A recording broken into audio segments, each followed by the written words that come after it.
Assalamualaikum warahmatullahi wabarakatuh. Kembali lagi di acara podcast cerita seputar Tanah Doang.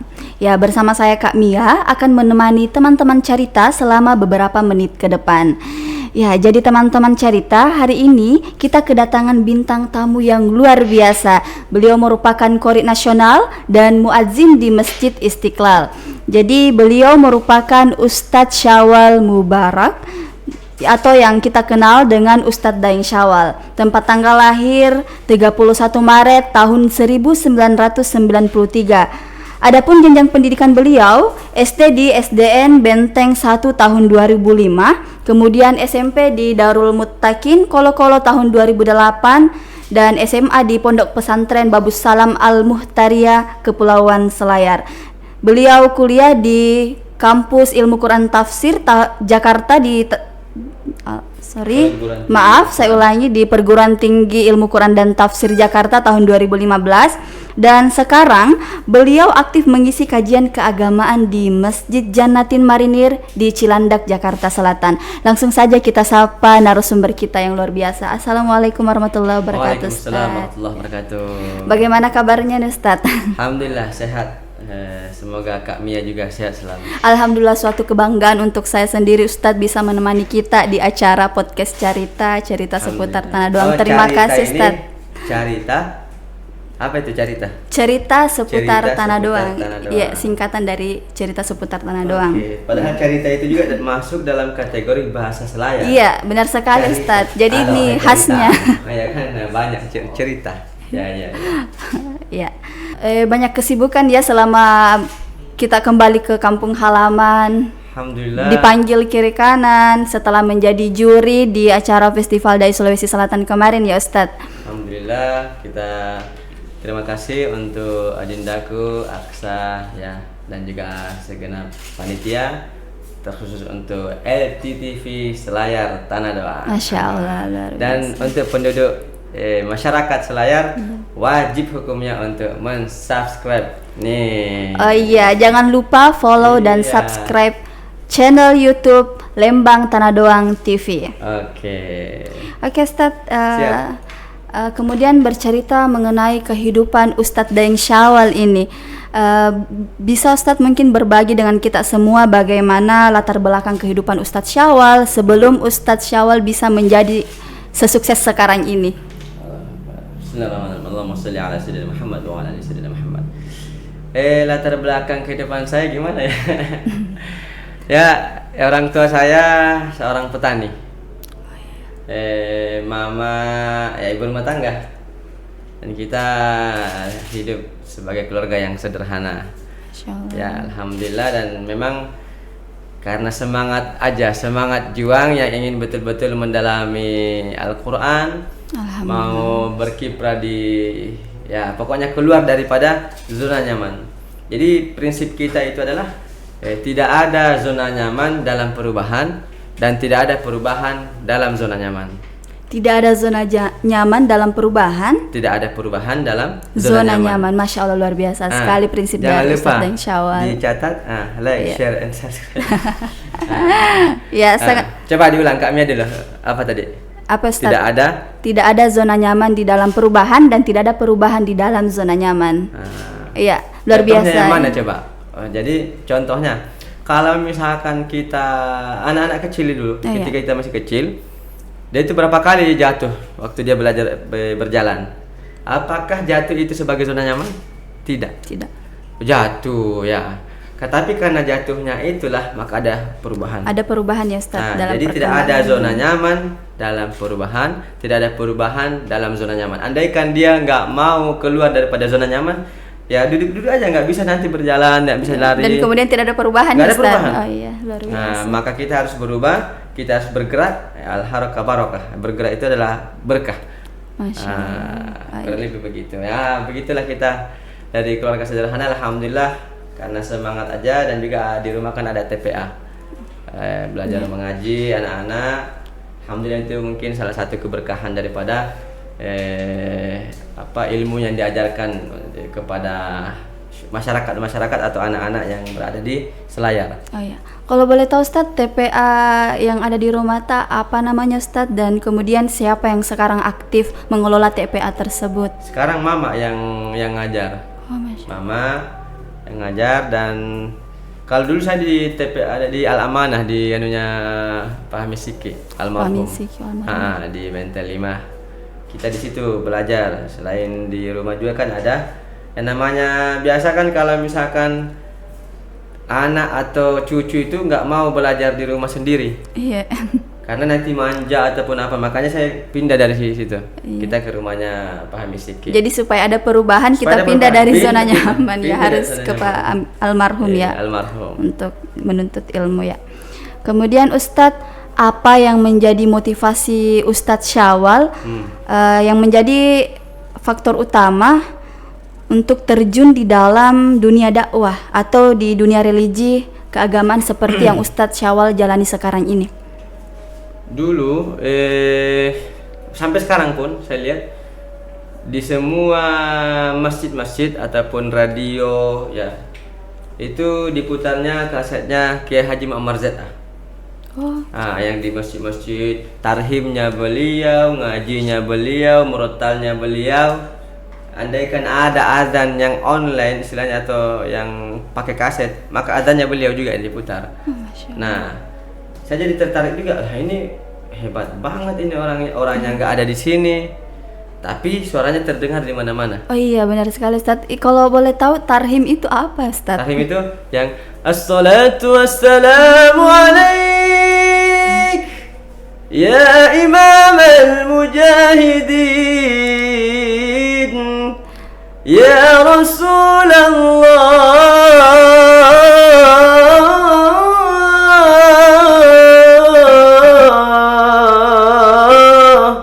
Nah, itu sebelum adzan ada sholawat itu. Nah, jadi saya ini keren ini. Ya, maka saya juga terpacu. Kebetulan juga guru saya itu Pak Hamis Siki almarhum juga memang koordinator nasional, pernah mewakili Sulawesi Selatan di kancah nasional. Dan saya ingin seperti beliau. Oh, jadi Pak siapa Ustadz yang Abdul Hamis Siki sama Kiai Haji Muammar ZA. Oh ya, Kiai Haji Muammar ZA. Oh, yang menjadi panutan. Ustadz menjadi seperti sekarang ini ya Ustadz. Iya. Kemudian Ustadz mungkin bisa dibagi lagi nih Ustadz, dalam proses menjadi sukses seperti sekarang pasti tentu adanya jatuh bangun yang Ustadz rasakan. Kemudian apa yang menjadi motivasi Ustadz Syawal untuk bangkit dari keterpurukan atau titik terendah ketika Ustadz mengejar karir dan kesuksesan? Bagi saya nggak ada sebenarnya kondisi keterpurukan atau apa. Kalaupun dibilang itu secara bahasa aja, tapi saya menyikapinya dengan bijak aja, dengan santai aja, karena semuanya kan sudah ditakdirkan. Semua ada kadarnya ujiannya. Kak Mia ada kadar ujiannya, nggak mungkin ujiannya Kak Mia diberikan ke saya. Ya nggak? Iya Ustadz. Mungkin nggak rezekinya kakak Mia itu dikasih ke saya? Nggak mungkin ketukar kan? Ujian pun nggak mungkin ketukar. Jadi ketika kalian kena musibah, ini adalah salah satu prinsip yang kami pegang juga. Ketika kami dapat musibah, maka saya sampaikan ke diri saya ataupun ke orang lain yang kena musibah itu, ketika engkau mendapatkan musibah, maka pastikan, yakinkan dalam dirinya bahwasanya Allah lagi mempersiapkan surprise untuk ente. Masya Allah, luar biasa sekali. Pasti. Yes, dan itu jadikan prinsip itu. Kalian mendapatkan ujian, musibah, rumah kebakaran, ketipu ataupun apa segala macam, pastikan dalam hatinya, pastikan dalam dirinya bahwasanya Allah lagi mempersiapkan surprise untuk kamu. Allah lagi mempersiapkan kejutan untuk kamu. Nah, orang banyak yang tidak memiliki prinsip ini. Maka ketika dia melihat ujian, dia malah suudzon sama Allah. Buruk sangka sama Allah. Kenapa ini kenapa nak uji terus kayak karena Ta'ala? Kenapa? Salah sudah ini. Nah, maka kita harus belajar husnuzan kepada Allah. Singkat cerita, kalau ada sebuah kisah ini, sebagaimana ada orang dia sambil tidur di bawah pohon beringin, kan besar itu toh pohonnya. Nah, dia sambil baring-baring, dia lihat ke atas, apa dia bilang? Ini Tuhan tidak adil. Kenapa tidak adil? Dia bilang, pohonnya besar tapi buahnya kecil sekali. Ya enggak? Iya, Ustaz. Tidak adil Tuhan. Tidak lama ini buah daripada pohon beringin itu jatuh menimpa mukanya. Langsung dia bilang, adil Tuhan ini. Adil Tuhan. Coba kalau pohonnya ini besar begini terus buahnya juga kayak pohon kelapa. Iya. Bagaimana pada saat pada saat menimpa mukanya, Ustaz? Nah, ternyata Allah itu sudah memiliki rencana yang luar biasa. Oh, iya. Dan di mana kita ini memang dituntut untuk husnuzan sama Allah. Udah, urus saja kamu sebagai manusia berikhtiar. Nah, semuanya ditawakalkan kepada Allah Subhanahu wa taala. Makanya saya bilang nggak ada keterpurukan. Saya selalu kembalikan kepada Allah. Iya. Inna ma'al usri yusra. Ya kan? Bahwasanya kita dikasih ujian satu, pasti Allah sudah menyiapkan 1000, sejuta, bahkan berapa miliar jalan keluar ataupun solusi untuk masalah yang kita hadapi itu.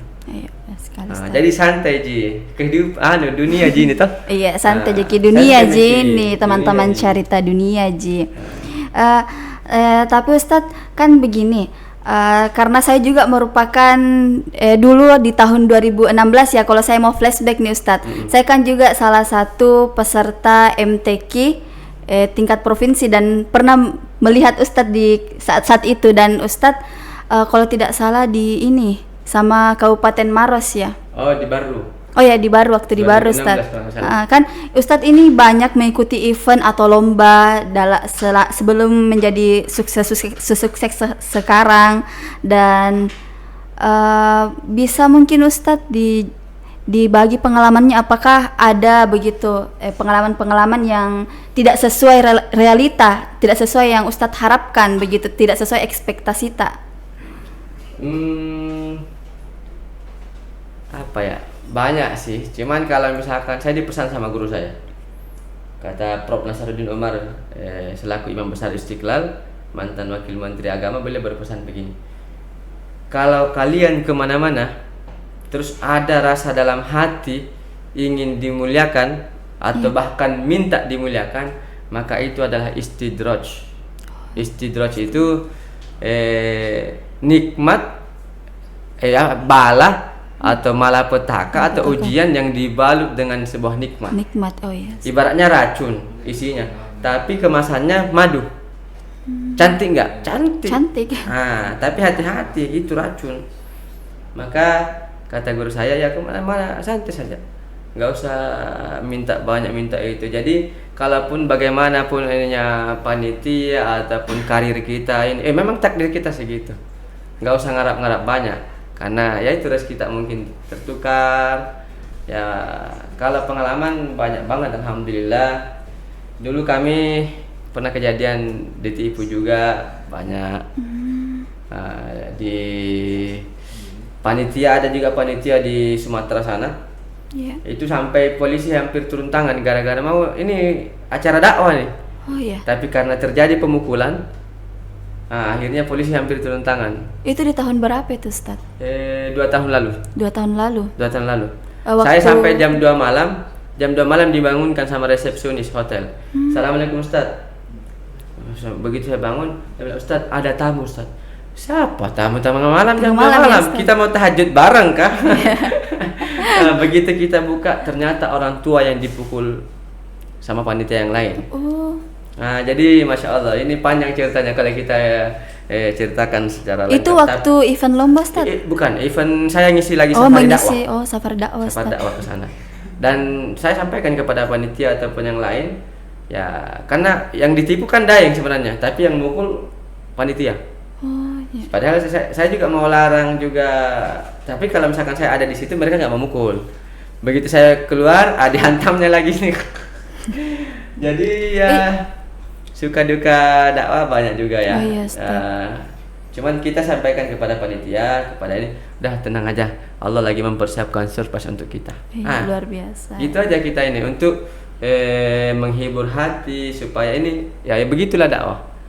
Rasulullah dulu malah sampai berdarah-darah pas sampai diludahi iya, apa ya sampai Ustaz? diludahi lempar kotoran. Ya, kita mah enak-enak sekarang datang disuguhin air putih ya ini air putih, nggak tahu nanti ada air merah atau air warna kuning kan. Kurang lebih begitu. Iya. Pokoknya semangat lah. Iya Ustaz. Kemudian bagaimana peran orang tua Ustaz di dalam kesuksesan Ustaz Syawal seperti sekarang ini, atau mungkin Ustaz bisa menceritakan sosok terpenting yang menjadikan kita bisa menjadi orang besar seperti sekarang ini Ustaz? Ya, sosok terpenting tentunya orang tua dan keluarga dan tentunya istri. Pasti istri. Jadi orang tua yang begitu luar biasa mendoakan. Jadi kesuksesan kita ini paling 10% daripada usaha kita. Ya, kepintaran kita ataupun skill kita atau apalah namanya. Nah, selebihnya itu adalah doa daripada orang tua, keluarga, istri dan guru-guru dan teman-teman, termasuk para netizen yang selalu mendoakan Daeng. Alhamdulillah. Alhamdulillah. Pokoknya saya kalau udah bahas tentang orang tua takut saya mewek. Ya. Iya. Kemudian yang terakhir ini Ustadz, ada kira-kira mungkin yang belum tercapai selama hidup ini Ustadz, selama menjadi Ustadz Daeng Syawal sekarang ini? Ada mungkin saat kesuksesan yang sudah Ustadz Syawal raih, ada mungkin hal-hal yang belum tercapai Ustadz? Bisa dibagi ke teman-teman cerita. Saya nggak pernah punya harapan yang tinggi kalau saya. Bahkan kalau orang kalian bercita-cita lah setinggi langit, biar kalau jatuh kok ada juga masih kau lengket di mana itu, di pohon ke di mana. Kalau saya tidak begitu. Ya, kalau saya pun dibilang kayak kita sampai di Amerika, apa saya nggak pernah terbayang ke sana. Bahkan mimpi pun nggak pernah mimpi kita mau ke Amerika kan. Apalagi kita orang Pulau Selayar, kau siapa ibaratnya. Nah, cuman semuanya berkat Quran. Kalau kata guru saya itu, bawalah Quran kemana-mana, maka Al-Quran akan membawamu kemana-mana. Masya Allah. Ya. Bawalah Al-Quran kemana-mana, maka Al-Quran akan membawamu kemana-mana. Alhamdulillah. Turki, Malaysia, Amerika, Abu Dhabi, Dubai. Masya Allah, Ustadz sudah banyak ya mengelilingi negara-negara di Alhamdulillah, semuanya berkat Quran. Alhamdulillah. Ya, jadi sekali, bahkan artinya kita masuk di Istiqlal, siapa yang sangka putra Selayar yang 2 hari perjalanan dari Jakarta ke sini. Saya berangkat Kamis sampai sini Jumat jam setengah 12 siang. Oh iya. Nah, 2 kali kita naik pesawat. Kalau kita ini naik ferry Trimatra. Ya, itu alhamdulillah. Jadi kalau teman-teman silakan yang mau bermimpi atau bercita-cita, tapi ingat, jangan lupa bangun daripada mimpimu. Masya Allah, luar biasa sekali. Berani bermimpi berarti berani bertanggung jawab, berani mewujudkan. Jangan mimpi saja. Nah, kemarin ada yang curhat. Saya ini Ustadz sudah beli alat ini rencana kami mau bikin YouTube juga. Sejak kapan? Sudah 2 tahun lalu, belum jalan-jalan. Luar biasa mimpi. Karena dia ini larut dalam mimpinya.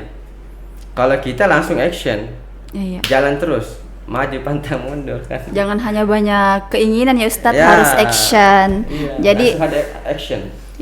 Nah, kalau ada keinginan, apa langkahmu menuju keinginan tersebut? Ya, apa langkah-langkahmu atau strategimu yang kau bisa tempuh, bisa mewujudkan cita-cita yang tinggi tadi? Alhamdulillah, semua dulu nih saya ceritakan dahsyatnya doa. Dulu saya bermimpi 2015. Saya 2014 berapa 14 kalau nggak salah. Habis Indonesia. Berarti sebelum kuliah ya Ustadz? Sudah kuliah. Oh, sudah kuliah. Di Jakarta. Oh, jadi 2015 itu tahun kelulusannya? Iya, 2015 tahun kelulusan. Saya angkatan 2011. Wah, jadi ketika itu di RCTI, di habis pertama itu, habis kedua, ada murid saya lulus habis Indonesia RCTI. Iya. Dan kita kan duduk di penonton, di bangku penonton, dan saya sampaikan di situ, ya Allah, hari ini saya duduk di sini. Kelak nanti saya akan duduk di depan, saya bilang, atau berdiri. Alhamdulillah terbukti 2019, 2020 saya diundang di RCTI sebagai bintang tamu. Masya Allah. Nah, terus di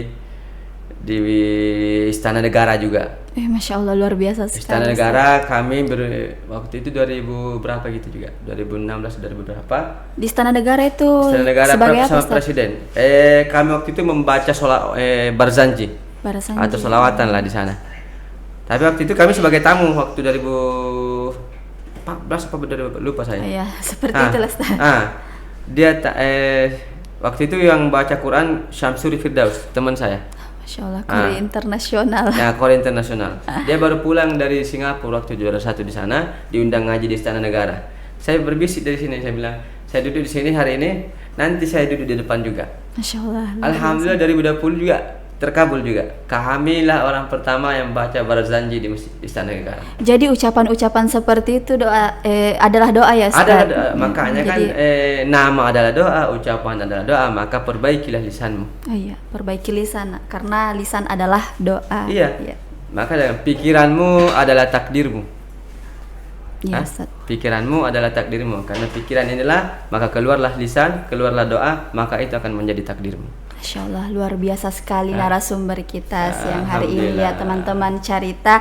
Kemudian sebelum kita berada di sesi akhir acara, Ustadz, mungkin bisa azan ya, Ustadz, karena ini suara azan Ustadz ini yang viral di media sosial yang kemudian memikat banyak orang tentunya, Ustadz. Kemudian itulah yang meningkatkan ya Ustadz bahasanya, meningkatkan semangat atau giro untuk berdakwah Ya. dan memperbanyak followers, Ustadz.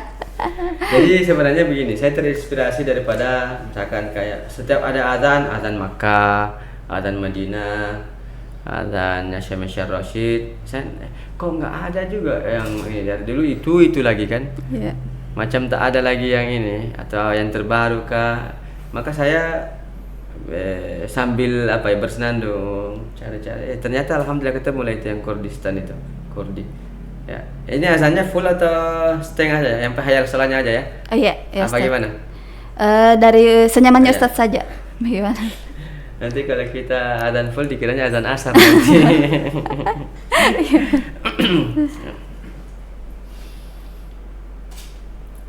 Hayya 'alas